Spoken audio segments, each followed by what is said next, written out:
ওই বৈঠকের বিষয় নিয়ে আমি একটু কথা বলতে চাই কাসিম ভাই। বৃহস্পতিবার যে বৈঠক ছিল সেখানে হেফাজতের শীর্ষ নেতারা দলগুলো মানে সতর্ক করে বলেছেন জামায়াতের আকীদা ঢুকে যাচ্ছে মাদ্রাসায়, এরপর নিয়ন্ত্রণও চলে যাবে, তাই আকীদা ও মাদ্রাসা রক্ষায় কওমি ধারার দলগুলোকে একসঙ্গে থাকতে হবে। মাদ্রাসায় জামায়াতের আকীদা ঢুকে যাচ্ছে, এইটির বিষয়টা কি আসলে? মানে জি, ধন্যবাদ আপনাকে। আপনার কথা তো আমাকে এক ধরনের আলোচনা জিজ্ঞেস করেন, আমার আজিজ ভাই আবার ভিন্ন ধরনের আলোচনা শুরু করেন। আরেকদিকে চলে শিক্ষা ব্যবস্থা নিয়ে কথা বলছেন। আমি সেই শিক্ষা ব্যবস্থা নিয়ে কথা বলছি যে আকীদা, আমি যেহেতু এখানে বসে আছি, এখন আজিজ ভাই যদি ভিন্ন অনেক কিছু বলেন, তা আমার দর্শক শ্রোতা যারা আছে তারা বলবো যে হুজুর মনে হয় সবগুলাকে উনি সমর্থন করে গেলেন। তো সুতরাং আপনার সাথে তো অনেক ভিন্ন মত আছে আমার এখানে, আর ভিন্ন মত প্রকাশ করার জন্য আপনি যে এইটা আমার সুযোগই মনে হয় না। সেটা হলো, দেখেন, একমুখী শিক্ষা ব্যবস্থা প্রাথমিক থেকে নিয়ে মাধ্যমিক স্তর পর্যন্ত, এটার জন্য আমাদের অনেকেই এটা চায়। আচ্ছা ভাই, দিনই শিক্ষাটা তো একেবারে দিনই, যে একজন মানুষ তার জীবনের গতি কি, আমি কোত্থেকে এসেছি, কোথায় যাব, আমার গন্তব্য স্থল কোথায়, এই সম্পর্কে সঠিক ধারণা নেওয়া, এই শিক্ষাটা তো আরো জরুরি। স্পেশালাইজড আলাদা, যেমন ডাক্তার, ইঞ্জিনিয়ার প্রত্যেকটি আলাদা আলাদা। আরেকটা জিনিস বলেন, আপনি এইটা মনে করেন না যে সব জায়গায় ইঞ্জিনিয়ারে দিয়ে আপনি অপারেশন করাইবেন, হ্যাঁ, আপনার শরীরের অপারেশন করার জন্য দেশের সেরা ইঞ্জিনিয়ার ডাকবেন। তাহলে আমি দিনী শিক্ষা গ্রহণ করতেছি, আপনারা যেহেতু কেউই ওইদিকে যান না, সুতরাং আমরা দিনী শিক্ষাটাকে আমরা বেশি প্রাধান্য দিয়া আমাদেরকে চলতে হইতেছে। আর আপনারা যদি সমাল তালে আসতেন যে আমি দিন শিক্ষা করে তারপরে ইনশাল্লাহ এসএসসির পরের থেকে, হ্যাঁ, আমি কেউ ডাক্তার হব, কেউ ইঞ্জিনিয়ার হব, কেউ হব রোবট আপনি বানাবেন, এবং প্রাথমিক, আমি চাই কি শিক্ষা ব্যবস্থাটা এমন হওয়া, প্রাথমিক শিক্ষাটা এমন হওয়া দরকার যে মানুষ শিক্ষিত হচ্ছে কিন্তু কাঙ্ক্ষিত কোয়ালিটি হচ্ছে না। আপনার শিক্ষিত মানুষে বড় বড় চোর হচ্ছে কেন?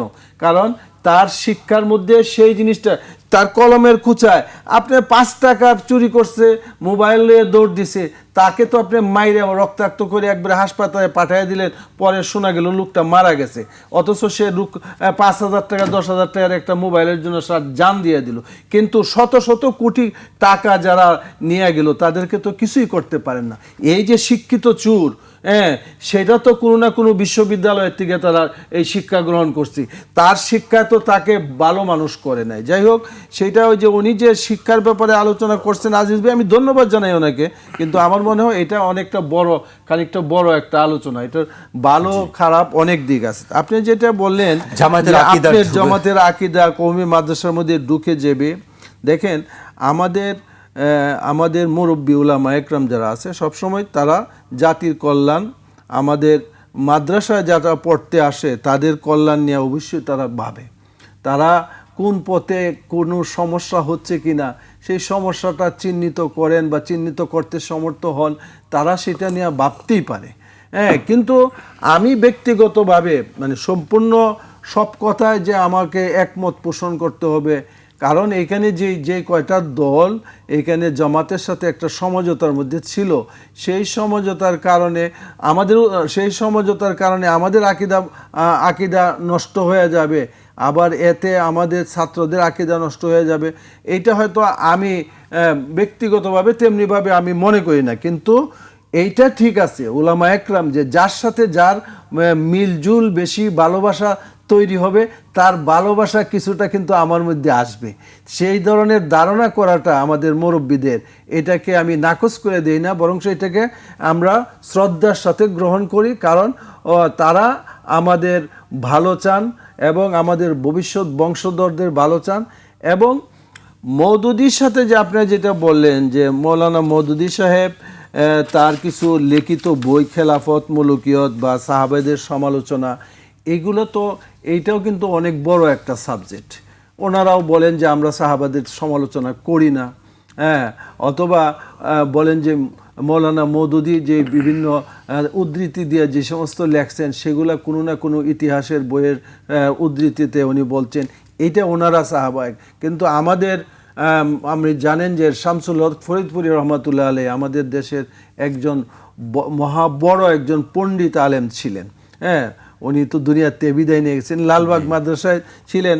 তো উনি কিন্তু নগদ নিয়ে এলো হার না মানা হার অফার। সর্বনিম্ন 10,000 টাকা রেমিটেন্স নগদে পাঠালে থাকছে স্বর্ণের হার জেতার সুযোগ। সেইটাকে ভুল সংশোধন একটা বইয়ে উনি লিখে গেছেন, যে জামাত ইসলামী তাদেরকে এই ভুলের কারণে উনি তাদেরকে সংশোধনের জন্য এটা করছেন। তো এখন জামাত কতটুক সংশোধন হয়েছে বা জামাতের সেইটার পরীক্ষা নেওয়ার সুযোগ তো আর আমার হয়নি। ভুল সংশোধন যেই জায়গার মধ্যে ভুল করছে এটাকে উনি চিহ্নিত করে করে সেটা সংশোধনের করছেন। এবং সাহাবা একরাম সম্পর্কে তো কোরআনের মধ্যে আল্লাহ পাক বলছেন আমিনু কামা আমানান নাস, যে সাহাবারা যেমন ঈমান এনেছে তাদের ঈমানের যেই অবস্থান ছিল সেই ধরনের ঈমান কিন্তু মডেল, আমাদেরকে সেই ধরনের ঈমান আনার কথা। সুতরাং সাহাবা একরামের ব্যাপারে যদি কোনো সমালোচনা করতে পারে না, এখন জামাত যারা করে তারাও কিন্তু স্বীকার করে না যে আমরা সাহাবাদেরকে সমালোচনা করি। তো সুতরাং এই সমস্ত কারণে আমাদের উলামা একরাম ভিন্নভাবে জামাত থেকে কওমি মাদ্রাসাকে একটু পৃথক রাখা এবং তাদের সাথে সেই ধরনের না হওয়া, এটার তারা চিন্তা করেন সবসময়। এটা আমি মনে করি এই জাতির কল্যাণের জন্য সেটা করেন। আবার রাজনৈতিকভাবে দেশে মনে করেন জাতীয় সংসদে আমাদের কোনো প্রতিনিধিত্ব থাকবে না, এটা মনে করছেন যে আমরা এই কৌশলে থাকলে হয়তো জাতীয় সংসদে আমাদের একটা প্রতিনিধিত্ব থাকবে, আমাদের বক্তব্য আমরা যেমন নাকি মাঠে ময়দানে দিতে পারি, জাতীয় সংসদেও আমাদের বক্তব্য উপস্থাপনা করার একটা সুযোগ হবে। সেই জন্য এই জোটের মধ্যে আকীদাগত দিককে কোনো রকমের লক্ষ্য এখানে হয় নাই। হ্যাঁ, সাধারণ একটা সমঝোতার ভিত্তিতে ওনারা গেছেন। তো এটা মনে করি না, ওনাদের জায়গায় ওনারা যে বক্তব্য রেখেছেন সেটাকে আমি সঠিক মনে করি। আর আমরা আমাদের জায়গায় যে সমঝোতা করে আমরা নির্বাচন করেছি, এটাকেও আমি সাময়িকভাবে ওই সময়কার জন্য আমরা এটাকে সঠিকই মনে করছি। হেফাজত কি চায় আসলে? আমরা দেখলাম যে 7টি রাজনৈতিক দল, নিবন্ধিত রাজনৈতিক দল, কিন্তু হেফাজতে ইসলাম রাজনৈতিক কোনো সংগঠন নয়। এই নিবন্ধিত 7 রাজনৈতিক দলের কে সঙ্গে নিয়ে হেফাজতের আসলে উদ্দেশ্যটা কি, লক্ষ্যটা কি, সামনে দেখেন হেফাজত কি চায়। হেফাজত তো একটা নাম, কিন্তু এই নামটাকে ধারণ করি তো আমরা সবাই মিলে, তাই না? হেফাজতে ইসলাম যখন এই নামটা আসে, আমাদের মৌলানা আহমদ শফির রহমাতুল্লাহ আলাই, যিনি হেফাজতের সর্বপ্রথম আমির ছিলেন, তে হেফাজত সবসময় চায়। হেফাজত কি চায় যদি বলেন, হেফাজত চায় এই দেশের মানুষ এবং দিন এবং ইসলামের উপরে যাতে কোনো আঘাত না আসে, এটা হেফাজত চায়।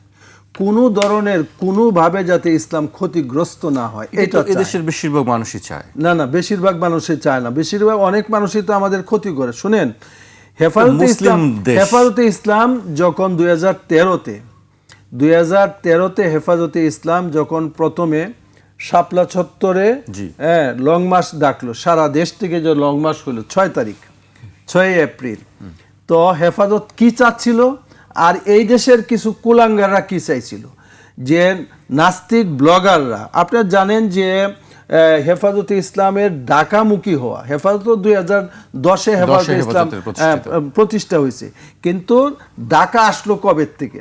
ঢাকা কিন্তু আসছে যখন শাহবাগে গণজাগরণ মঞ্চের নামে মানে আব্দুল কাদের মোল্লার ব্যাপারে ফাঁসির মানে যাবজ্জীবনের রায় যখন আসলো, তখন এই গণজাগরণ মঞ্চ শুরু করে ওই রায়কে উল্টায় দেওয়ার জন্য গণজাগরণ মঞ্চ তৈরি করলো। এইটার পৃষ্ঠপোষকতা করলো সরকার, এবং সরকার এখানে মেলা জমায়া তাদেরকে সকাল বিকাল খাওয়ায়া এখানে সারা রাত্র জাগায়া রাখছে, স্লোগান যে ওরে ফাঁসি দিতে হবে। তো ফাঁসির রায় এইখানে যে বিভিন্ন ব্লকে যারা লেখালেখি করলো, মুহাম্মদ সাল্লাল্লাহু আলাইহি ওয়াসাল্লাম সম্পর্কে একজনে লিখছে মুহাম্মদ সাল্লাল্লাহু আলাইহি মানে নাউজুবিল্লাহ মুহা আহাম্মক হইল মুহাম্মদ, নাউজুবিল্লাহ। এই তো তৎকালীন পত্রপত্রিকা দেখবেন, এক ব্লকে লেগে মহা আহাম্মক, এই জন্য মুহাম্মদ। মানে আরো অনেকগুলো আপনার সময় কুলাবেন, আমি অনেক আমি বলতে পারবো অনেক।